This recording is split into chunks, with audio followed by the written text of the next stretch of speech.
Hi everybody, this is Chapter 9 in A Long Walk to Water by Linda Sue Park. Chapter 9, Southern Sudan, 2008. Naya's family had been back in the village for several months the day the visitors came. In fact, it was nearly time to leave the camp again. As the jeep drove up, most of the children ran to meet it. Shy about meeting strangers, Naya hung back. Two men emerged from the jeep. They spoke to the biggest boys, including Naya's brother, Depp, who led them to the home of the village chief, his and Naya's uncle. The chief came out of his house to greet the visitors. They sat in the shade of the house with some of the other village men and drank tea together and talked for a while. What are they talking about? Naya asked Depp. Something about water, Depp replied. Water? The nearest water was the pond, of course, half a morning's walk away.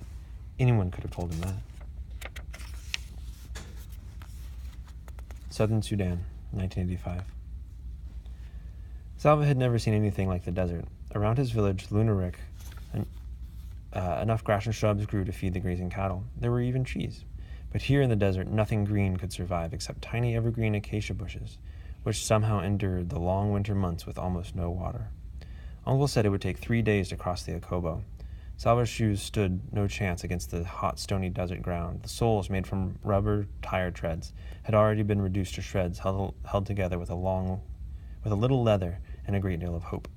After only a few minutes, Salva had to kick off the flapping shreds and continue barefoot. The first day in the desert felt like the longest day Salva had ever lived through. The sun was relentless and eternal. There was neither wisp of cloud nor whiff of breeze for relief. Each minute of walking in that arid heat felt like an hour.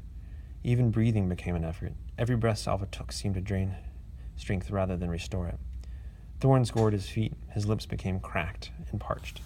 Uncle cautioned him to make the water in his gourd last as long as possible.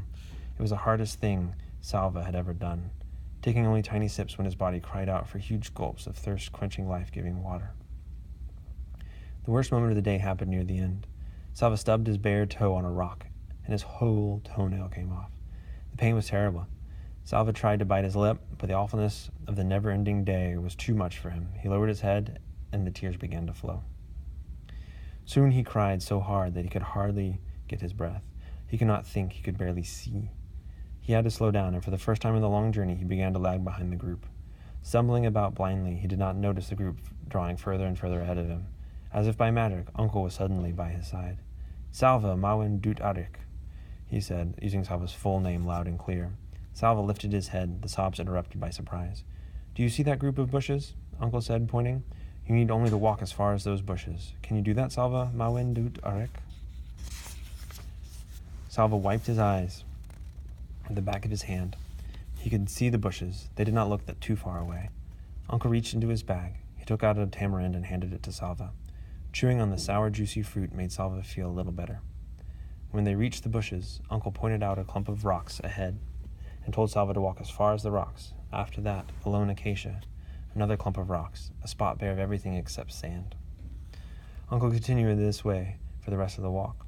Each time, he spoke to Salva using his full name.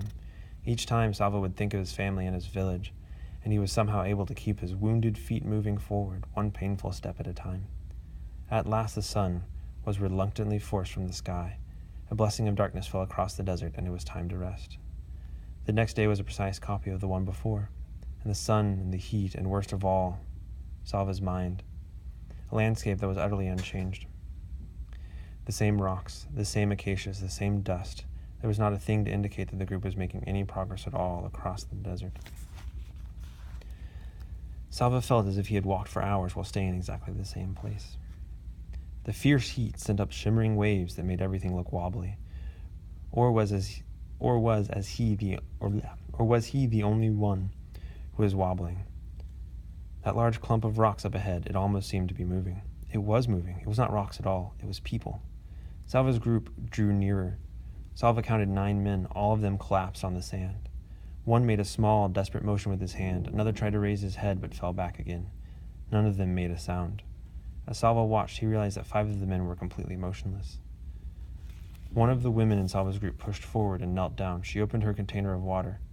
What are you doing? A man called. You cannot save them. The woman did not answer. When she looked up, Salva could see tears in her eyes. She shook her head, then poured a little water onto a cloth and began to wet the lips of one of the men in the sand. Salva looked at the hollow eyes and the cracking lips of the men lying on the hot sand, and his own mouth felt so dry that he nearly choked when he tried to swallow. "If you give them your water, you will not have enough for yourself," the same voice shouted. "It is useless. They will die, and you will die with them."